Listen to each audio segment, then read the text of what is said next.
Mexican president praised for Trump deal. Mexican politicians and analysts have praised President Sheinbaum's composure and competence after she reached a deal with Trump to delay tariffs.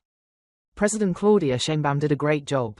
Very clever. Jorge Guajardo, a former Mexican ambassador to China and member of the opposition party, posted on social media on February 3, adding that other world leaders would learn from Sheinbaum's approach.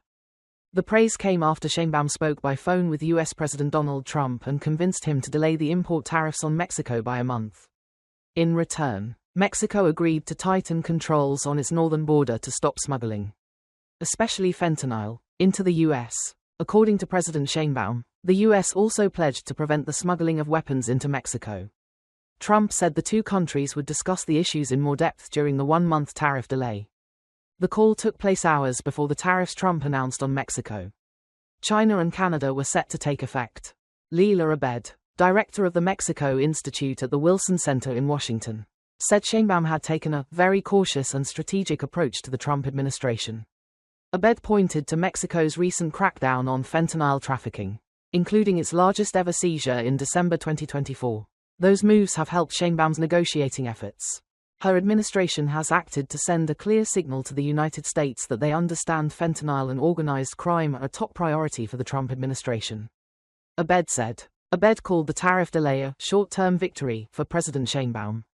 What happens next will depend on the Mexican leader's ability to quickly address the migration and border security issues that have been a major focus for Trump.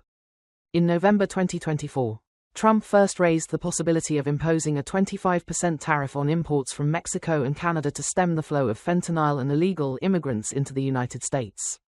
This has become one of the first foreign policy setbacks for Sheinbaum, who took office in October 2024 as Mexico's first female president and promised to keep a cool head in tariff negotiations. After the U.S. announced the tariffs, Sheinbaum kept a very calm tone, said Mexican political scientist Denise Dresser, noting that Mexico is not out of the woods yet and would be the main loser if the U.S. imposed tariffs. We are preparing for the impact. In Mexico, President Sheinbaum's popularity has not been dented by her confrontation with Trump.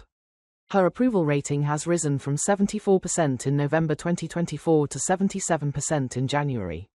According to polling firm Buendia and Marquez, President Sheinbaum's ability to rally support to defend the North American Free Trade Agreement, which she campaigned against as a student activist, may have also helped ease concerns that she will not be able to handle Trump the way her predecessor, Andrés Manuel López Obrador, has built a close personal relationship with Trump during his tenure. Sheinbaum said on Friday that her government would respond to the U.S. tariffs, but did not offer specifics. Dresser, a frequent critic of Mexico's ruling Morena party, said it was her way of keeping her options open, and it seems to be working in her favor. Abed said the president's message of sovereignty and Mexico's economic resilience in the face of tariff threats resonated with her base as well as the private sector and some members of the opposition. She has been successful in her negotiating strategy. She has been cautious but at the same time strategic and proactive in trying to change the tariff issue. That's something that is really welcomed in Mexico, Abed said.